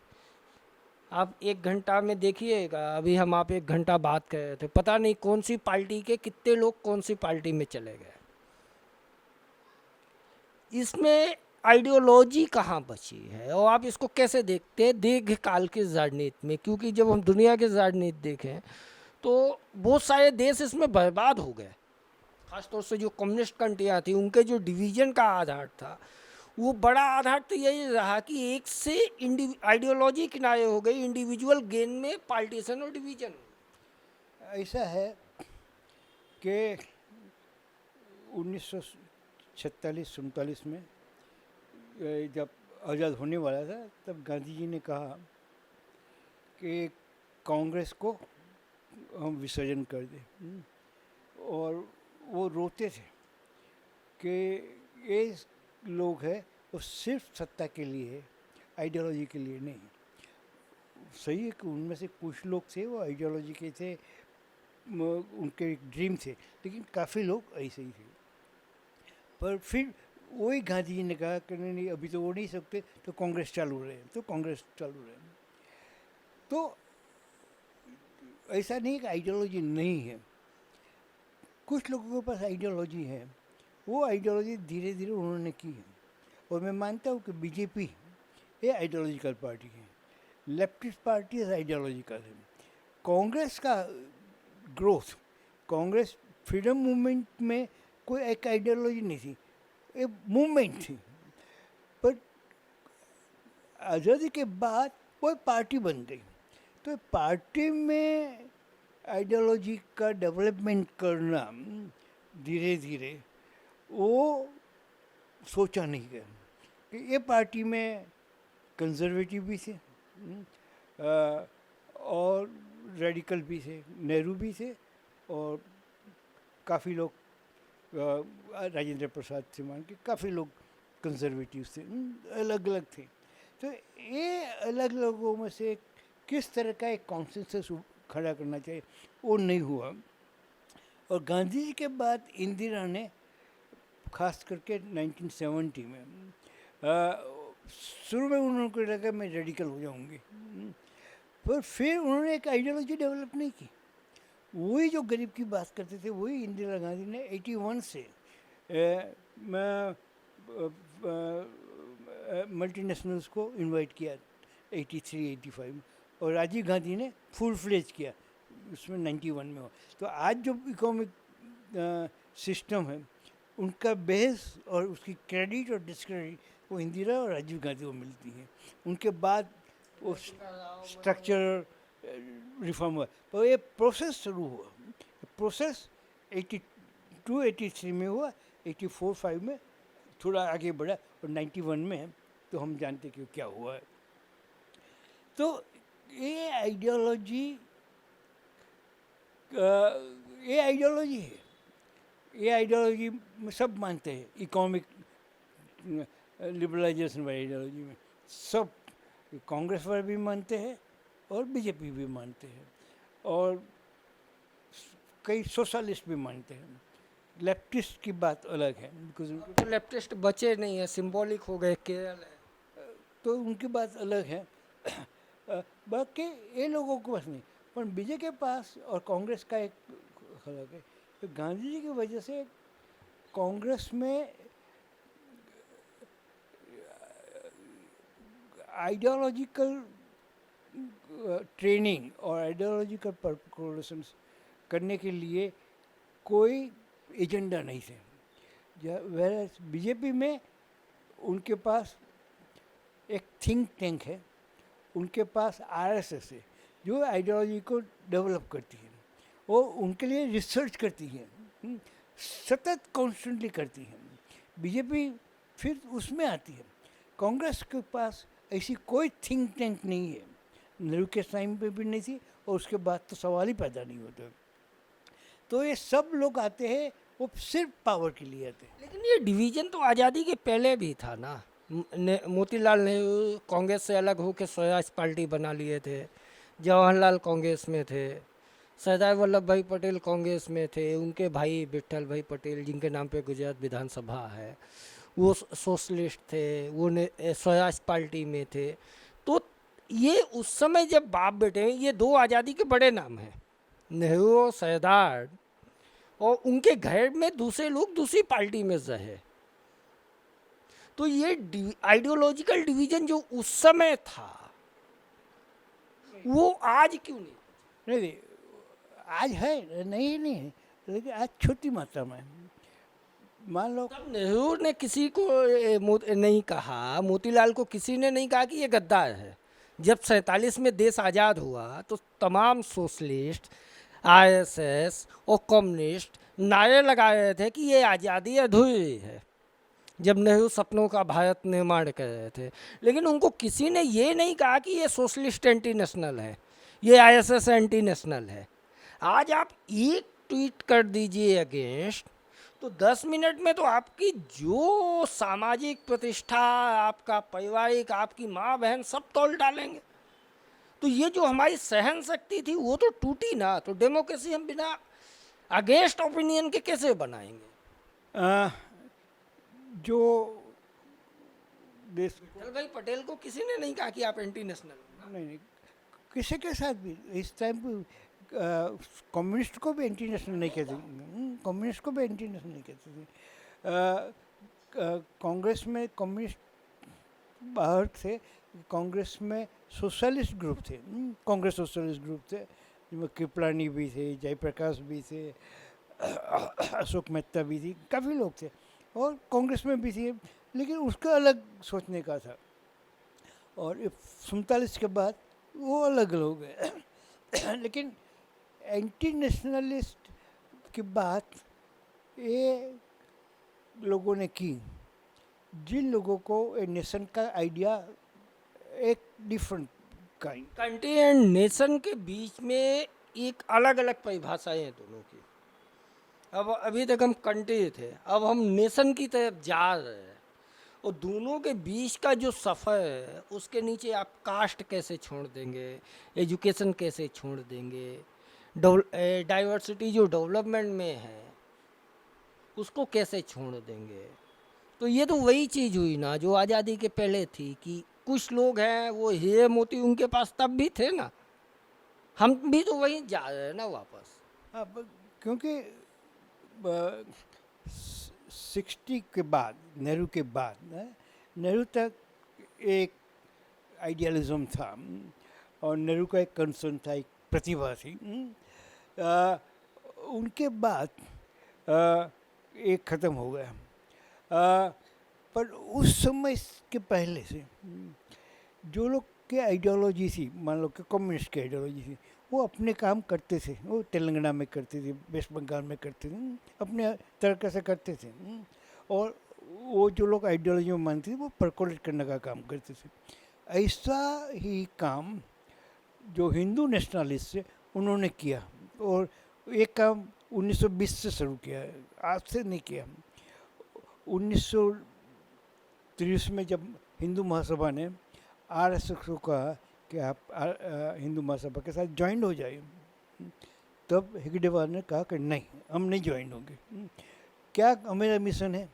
हमारी आइडियोलॉजी समाज में परकोलेट करने की है, तो हमको पार्टी में नहीं जाने, पार्टी वाला का इंटरेस्ट इमीडिएटली पावर वाला है। तो ये 48 तक किसी पार्टी के पास नहीं गया। उन्होंने क्या किया कि भाई जर्नल्स चलाए, गाँव में गए, एजुकेशन दिया, और अपनी आइडियोलॉजी को किस तरह से एवरीडे लाइफ में परकोलेट किया, आरएसएस थ्रू शाखा करी। और 46 में जब पार्टी हुई तो पार्टी उसका इंस्ट्रूमेंट हुआ। जब पहले जनसंघ हुई, और जनसंघ ने गुजरात में, देश में, गुजरात में तो उनको 2% से भी कम वोट मिले थे। उसमें राम राज्य परिषद थी और विश्व हिंदू महापरिषद। तो जनसंघ को तो आरएसएस ने क्या कहा, हम इलेक्शन में हार गए तो अब नेक्स्ट इलेक्शन कैसे जीते, उन्होंने वो एजेंडा नहीं था। उन्होंने का एजेंडा था कि अब हम कल्चरल काम करें। तो उनके बाद साधना मैगजीन शुरू हुआ, वी अखिल भारतीय विद्यार्थी परिषद की शुरुआत हुई 89 में। तो धीरे धीरे समाज में धीरे धीरे दाखिल किया और रिलीजियस वाले को अपना यूज़ किया। तो ये आइडियोलॉजी को अपनी एक्सेप्टेशंस बढ़ाई, नॉट ओनली एक्सेप्टेशंस बढ़ा, लेकिन यही सच है और दूसरा गलत है। तो ट्राइबल की जो दंत कथा है उनको हम हिंदू में कैसे फिट कर देंगे। तो ऐसे काम भी, जिस तरह से दंत कथा को रिलीजन को चेंज करने की काम भी उन्होंने वहाँ ही किया। कांग्रेस, गांधी जी मानते थे कि हिंदू समाज में काफ़ी विविधता है, तो ये विविधता रहनी चाहिए। और गांधी जी मानते थे कि भाई कोई एक रिलीजन वाला राष्ट्र नहीं होना चाहिए, इसीलिए तो वो मर गए। यही जिन्ना के खिलाफ था। तो ये बात को किस तरह से, जिस तरह से आरएसएस ने एक ही आइडियोलॉजी का समाज बनना चाहिए, वो आइडियोलॉजी किस तरह से परकोलेट की जाए, उसके जर्नल्स द्वारा, स्टडी सर्कल द्वारा, एक्टिविटीज़ द्वारा, सिम्बॉलों का। तो हिंदुइज़्म कितना वैविध्य है, कितना डिफरेंसेस है, वो बात चालू रहे और परकोलेट हो जाए, उनका जो प्रयास करना चाहिए वो कांग्रेस में नहीं हुआ। क्योंकि उन्होंने सोचा कि मॉडर्नाइजेशन आ जाएगा तो हो जाएगा। नेहरू मानते थे कि जिस तरह के इकोनॉमिक डेवलपमेंट हो जाएगी, मॉडर्निटी हो जाएगी, कास्ट वीक हो जाएगी। और गांधी मानते थे इसे, नेहरू मानते थे, कई इंटेलेक्चुअल्स भी मानते थे, सिविल सोसाइटी लोग भी मानते थे। तो 1956 में तक तो कास्ट होनी ही नहीं चाहिए, है ही नहीं, कहाँ कास्ट है। क्योंकि कौन मानते थे कि कहाँ कास्ट है, हम अपर कास्ट वाले लोग पावर में थे, हमको देखता ही नहीं थे कि दूसरी कास्ट वाले हैं। तो इसलिए मैं कहता हूँ कि ये माइंडसेट है, जो ये माइंडसेट काम कर दिया। तो इससे कोई प्रयत्न नहीं किया और माना हो जाएगा। और जो पावर में आने वाले थे उनके लिए तो ये नहीं, यही सही है। तो सिर्फ पावर मोटिव रहा। क्यों हिंदुइज़्म की विविधता होनी चाहिए, क्यों रिलीजियस बेस्ड नेशन नहीं होना चाहिए, जो गांधी जी मानते थे वो नेहरू मानते थे, तो क्यों ये बात नहीं हुई और क्यों होनी चाहिए। वो जो बात करने वाले थे उन्होंने धीरे धीरे समाज में प्रसारण किया। तो इसके पास एक थिंक टैंक नहीं थी, उन्होंने विचार करके किस तरह से करना चाहिए वो नहीं हुआ, और दूसरों ने सोच के धीरे धीरे परकोलेट कर दिया। तो काफ़ी लोग जो थे ये पॉलिटिक्स में पावर के लिए आए। आइडियोलॉजी, आज मैंने कुछ 10 साल पहले करीब गुजरात के एमएलएस का एक इंटरव्यू करवाया था। तो किसी के पास वो आइडिया नहीं था कैसा समाज होना चाहिए। क्यों पॉलिटिक्स में क्यों आ रहे हैं, हम सेवा करने आ रहे हैं। तो सेवा की बात आई, सेवा का किस तरह से समाज बनेगा, ये बात उनके डिस्कशन में नहीं। ज़्यादा से ज़्यादा डिस्कशन है कि हम क्या प्लानिंग करेंगे और नहीं करेंगे, लेकिन किस तरह का सल्व जो गांधी जी के पास था, वो सरदार के था और नेहरू के पास था। समाज कैसा बनेगा उसका जो विजन है, जो ब्लूप्रिंट है, वही लेके तो पब्लिक लाइफ में आप जाते हैं। तो वो नहीं आए, हम आए कि पावर करने के लिए। तो ये पावर का की वजह से वो आइडियोलॉजी डेवलप नहीं हुई, सत्ता सेंटर हो गई है। तो हम देखते हैं, और ये बात नई नहीं, ये बात 1960 से शुरू हुई है, जब कांग्रेस की स्प्लिट हो गई। उसके पहले गुजरात में, लेकिन नेहरू के टाइम पे भी तो तमाम एमएलए आने लगे थे कांग्रेस में, खासतौर से जो सोशलिस्ट एमएलए थे। इंटेक गेट तो उनने ओपन कर दिया। हाँ वो कर दिया था, पर उनको ट्रेन नहीं की ना। बीजेपी में वो ट्रेनिंग है, आरएसएस की एक ट्रेनिंग है। देखो करीब 8 साल में सिर्फ वो हिंदू राष्ट्र की बात नहीं करते, हिंदू राष्ट्र के लिए जो कल्चरल इंफ्रास्ट्रक्चर है वो बिल्ड करते हैं। जो नेहरू नरेंद्र मोदी कहते हैं ना कि कल्चर इंफ्रास्ट्रक्चर, गुजरात में जिस तरह से मंदिरों को हम डेवलप कर रहे हैं, जिस तरह से पर्टिकुलर फेस्टिवल्स को डेवलप कर रहे हैं, तो ये कल्चर इंफ्रास्ट्रक्चर करते हैं। हम मानते हैं कि भाई एक हिंदुज़म की जगह पे मल्टी आइडियोलॉजिकल हिंदुज़म है, तो इस तरह का कल्चरल करने का काम और उसके बाद सोच करने का काम कांग्रेस ने नहीं किया, नेहरू ने भी नहीं किया और गांधी जी ने भी नहीं किया। तो ये वैक्यूम था, वो मान लिया था कि हो जाएगा हो जाएगा हो जाएगा, वो वैक्यूम में नहीं होता है। ये लोग मानते थे कि हो जाएगा, नहीं किस तरह से करेंगे। तो उन्होंने ज़्यादा से ज़्यादा किस तरह से समाज को पेनेट्रेट करना चाहिए through journals. For example Gita Press अभी तो काफ़ी चर्चा में हो रहा है। गीता प्रेस का काम कहाँ से शुरू हुआ है? 1923 से शुरू हुआ है। वो क्या काम किया उन्होंने गीता प्रेस का?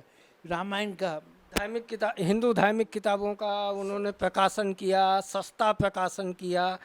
यदि किसी के घर में गीता है तो वो निश्चित तौर से गीता प्रेस की होगी। 2 रुपया में भी गीता मिलती है। मेरे घर में आती से कल्याण आता था।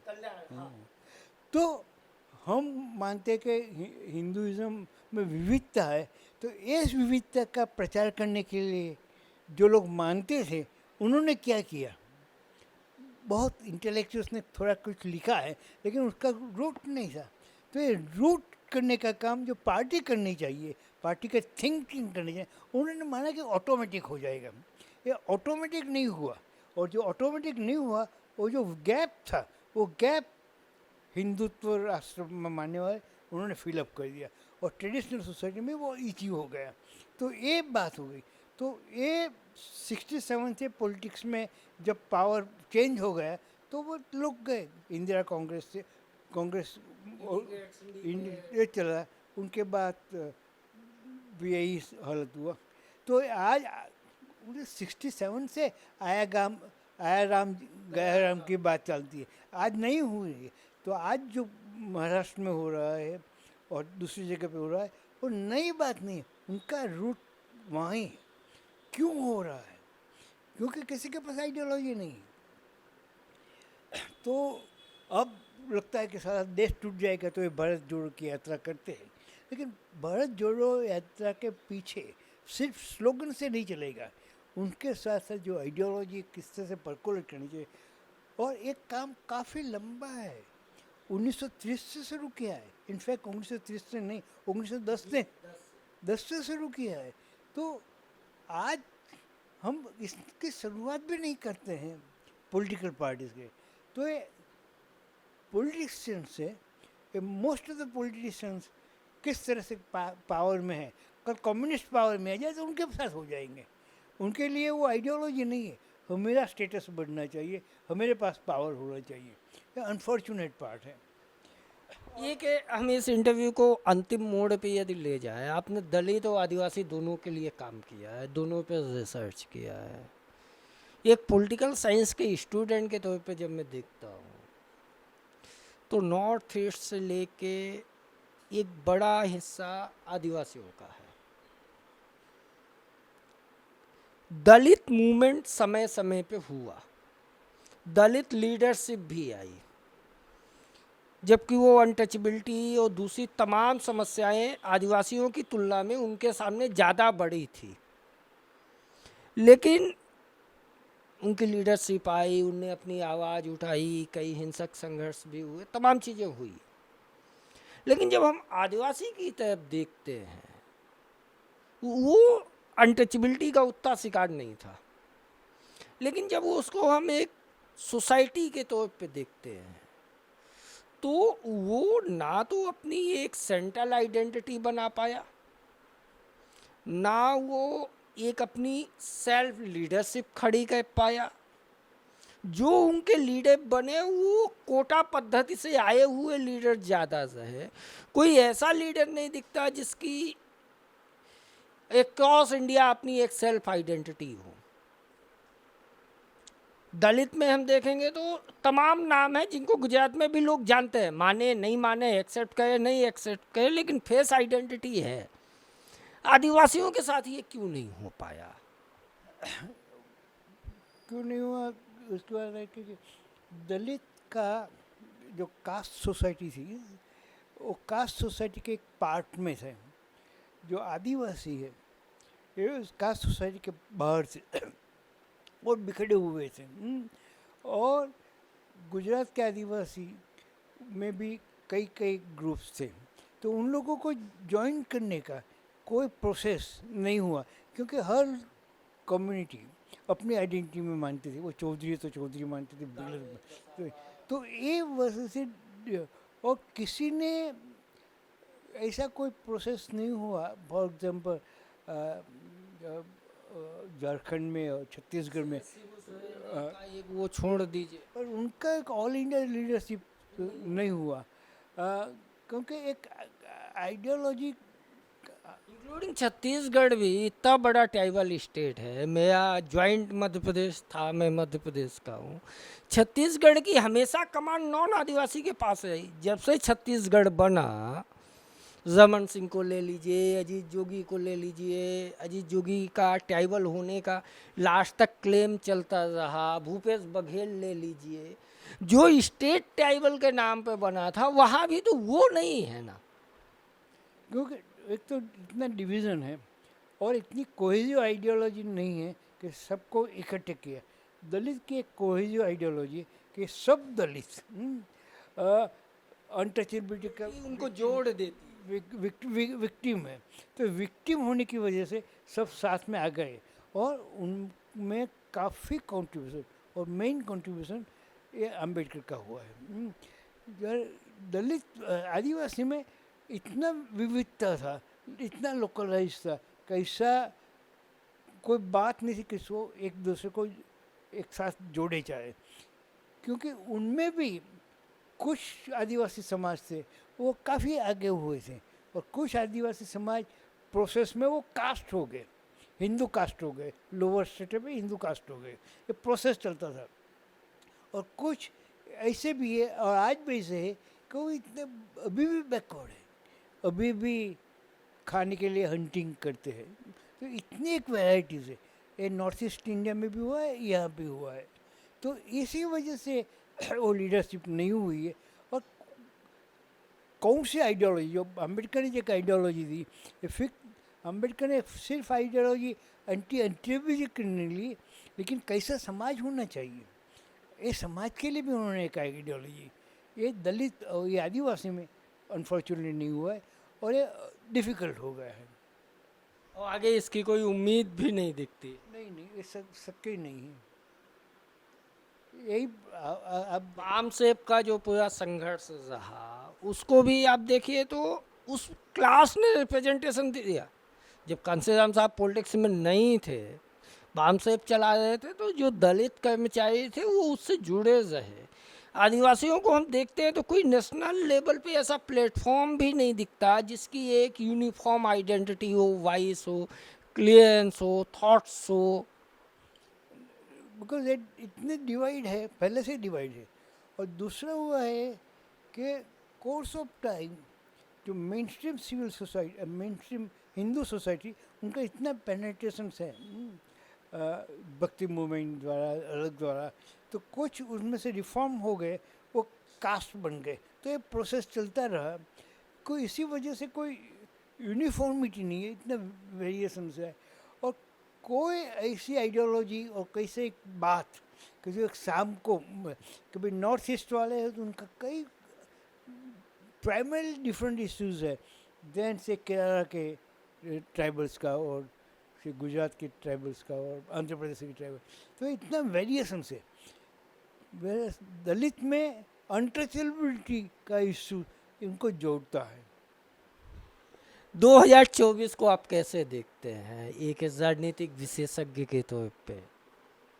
क्योंकि जो एक जॉइंट अपोजिशन राइट विंग का उभार इंडिया में नहीं पूरे दुनिया में बढ़ा, और ये जो 21वीं शताब्दी का पहला 2 दशक है वो पूरी दुनिया में लगभग राइट विंग के नाम पे है।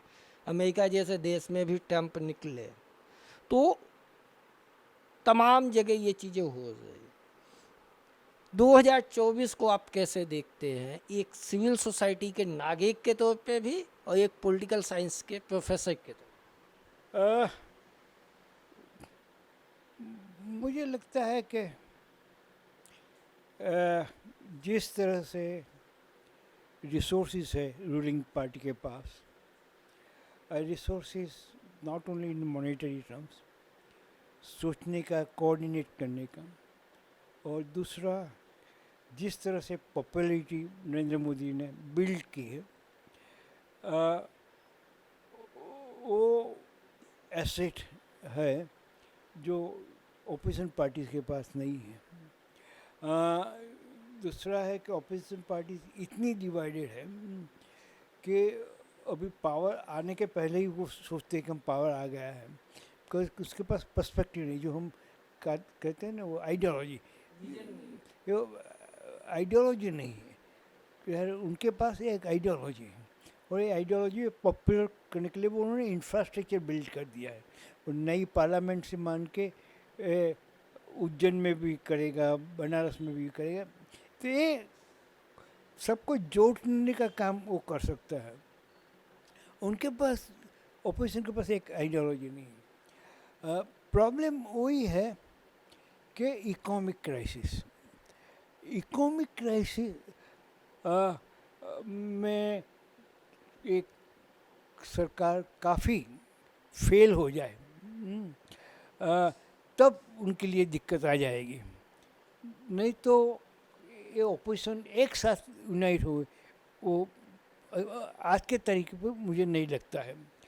लेकिन at the same time India इतना वास्ट है कि उनमें बीजेपी हर जगह पे पावर में आए वो शक्य नहीं है।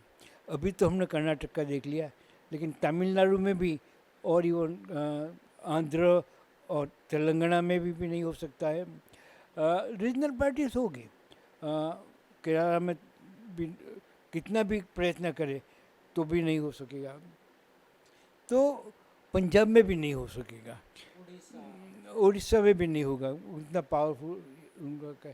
तो ये बट इलेक्शन में जिस तरह से उन्होंने शुरू किया है, 1.5 साल पहले शुरू कर दिया है, और इस तरह का जो स्लोगन देते हैं, और मैं मानता हूँ कि नरेंद्र मोदी की स्ट्रेटेजी 2 चीज़ पे काम करती है। 2000 में 1995 में गुजरात में बीजेपी आई,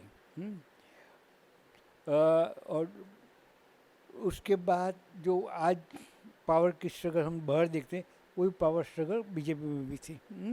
शंकर सिंह वगैरह और केशव भाई की वही थी, उसमें कोई फर्क नहीं था। फिर इम्पोज किया गया नरेंद्र मोदी को, तब पंचायत में बीजेपी ख़त्म हो गई, बिकॉज क्राइसिस थी। तो एक क्राइसिस को मिटाने के लिए भी उनके पास उस पर डिस्कशन था, और आज भी है कि एक है कि क्राइसिस को मिटाने के लिए हम हिंदुत्व का कार्ड प्ले करें, इमोशनल रेज करो, लोग फिर भूल हो जाए। लेकिन ये जानते हैं, नरेंद्र मोदी जानते हैं, सिर्फ इमोशनल हिंदुत्व से लंबे समय तक नहीं चलेगा, उनको भी हमको इकोनॉमिक के साथ जोड़ना पड़ेगा। तो 2002 के राइट के बाद नरेंद्र मोदी की स्ट्रेटेजी इकोनॉमिक डेवलपमेंट की थी, और उन्होंने गुजरात में वीएचपी, आरएसएस, बजेंद्र को साइज कर दिया, नहीं अभी नहीं, ये काम पढ़ना करना पड़ेगा। तो ये दोनों साथ में होने चाहिए। अब 19 का गुजरात में इलेक्शन देखो, हमको लगा कि ये है, तो पुलवामा में आ गया, ओवरनाइट चेंज हो गया।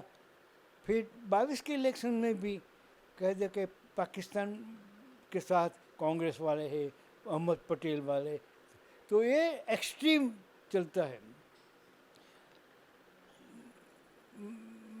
मैं मानता हूँ, मैं गलत हो जाऊँ कि ऐसा भी हो कि उसको लगे तो ऐसा कुछ हो जाए, कश्मीर में हो जाए या बॉर्डर पे हो जाए, तो फिर से इमोशनल राइज कर दे, या इकोनॉमिक डेवलपमेंट वो कर नहीं सकेंगे, क्योंकि उनके एबिलिटी नहीं है, वक्त एक एबिलिटी का सवाल है, और दूसरा वर्ल्ड फोर्सेस उनके फेवर में नहीं है। तो एक प्रचार का जो माध्यम है उनका, उनकी पॉपुलैरिटी है, उनके साथ साथ वो हिंदुत्व का काम वह ज़्यादा करेगा, जो आज मणिपुर में भी देख रहे हैं, वो एथनिक में भी हिंदू और ट्राइबल की बात हो रही है, जिस तरह से यूपी में योगी जी कर रहे हैं, तो ये बात बढ़ेगी।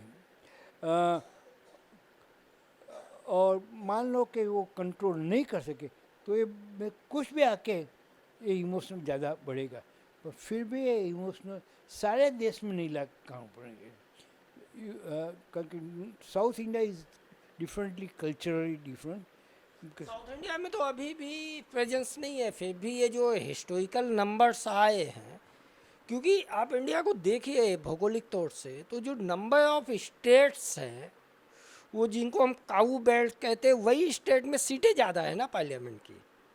बंगाल को आप एक छोड़ दीजिए, तो बाकी बड़ी सीटें कहाँ है? उत्तर प्रदेश में है, राजस्थान में है, महाराष्ट्र में है, गुजरात में है, ज्वाइंट तेलंगाना में है, बिहार में है, वही है ना सही। वही अभी तो उन्होंने ट्राई भी किया कि साउथ इंडिया की सीट कम कर दे, बिकॉज पॉपुलेशन का अभी नहीं हुआ है, लेकिन वो करेंगे आज का। पर ऐसा भी सोचना चाहिए कि क्यों साउथ इंडिया में हिंदुत्व इतना पावरफुल नहीं हुआ है जितना गुजरात में हुआ और यूपी में हुआ है, क्योंकि साउथ इंडिया में, आंध्र में भी देखो, तमिलनाडु में भी देखो, और कर्नाटक में ऑल्टरनेटिव मूवमेंट हुई थी। ये ऑल्टरनेटिव मूवमेंट डीएम की भी हो, कम्युनिस्ट की हो, और एंटी कास्ट की मूवमेंट हो, वो इतनी पावरफुल थी। ये पावरफुल मूवमेंट नॉर्थ इंडिया में नहीं हुए, पर पंजाब में हुई थी, तो पंजाब में वो अभी भी इतना नहीं कर सकते हैं। तो ये हिस्टोरिकल रीज़न की वजह से हुई है। तो ये सारा देश उनके कब्जे में आ जाए, वो 2024 में तो शक्य नहीं है। फिर उनकी क्या स्ट्रेटेजी कर सकते वो तो मालूम नहीं। इस फाइनल रिमार्क के साथ इस बातचीत को यहाँ विराम देते हैं। प्रोफेसर शाह साहब का मानना है कि 2024 में कम से कम अपोजिशन के लिए फ़िलहाल संभावना नहीं दिखती, क्योंकि वो सामूहिक तौर से इकट्ठा हो के चुनाव लड़ पाएँ, इतना नैतिक बल नहीं है, इतना साहस नहीं है। एक गठबंधन की प्रक्रिया चालू हुई और महाराष्ट्र में उसका असर दिख गया। बिहार में भी अलग अलग तरह की खबरें आ रही, जबकि नीतीश कुमार ने ही उस महागठबंधन की जो सब्जी थी उसको बनाने का काम कर रहे थे। तमाम चीज़ों पे हमने बात की, हमने जाति पे बात की, हमने समाज पे बात की, हमने अर्थव्यवस्था पे बात की, हमने अंतर्राष्ट्रीय मसलों पे बात की। इन सब के बीच यदि कुछ निकल के आता है तो वह यह है कि बदलाव एक लगातार प्रक्रिया है और समाज का एक बड़ा हिस्सा अभी उससे अछूता है। ये बदलाव किसके लिए हो, सामान्यतः होता ये है कि बदलाव करने की मुहिम चलाने वाला उसको अपने माइंडसेट से देखता है, अपनी सोसाइटी की तरह देखता है, अपने कास्ट की तरह देखता है, अपने गेन अपने लॉस की तरह देखता है, वो कहीं सेलेक्टिव होता है। तो बदलाव के इस दौर में एक नागरिक के तौर पे आप भी अपनी भूमिका निभाइए, ताकि वह समाज बने जैसा समाज आप चाहते हैं, हम चाहते हैं, अलग अलग विजनरी लोग चाहते हैं। शाह साहब आपने बात की, इसके लिए शुक्रिया। थैंक यू, मुझे भी आनंद।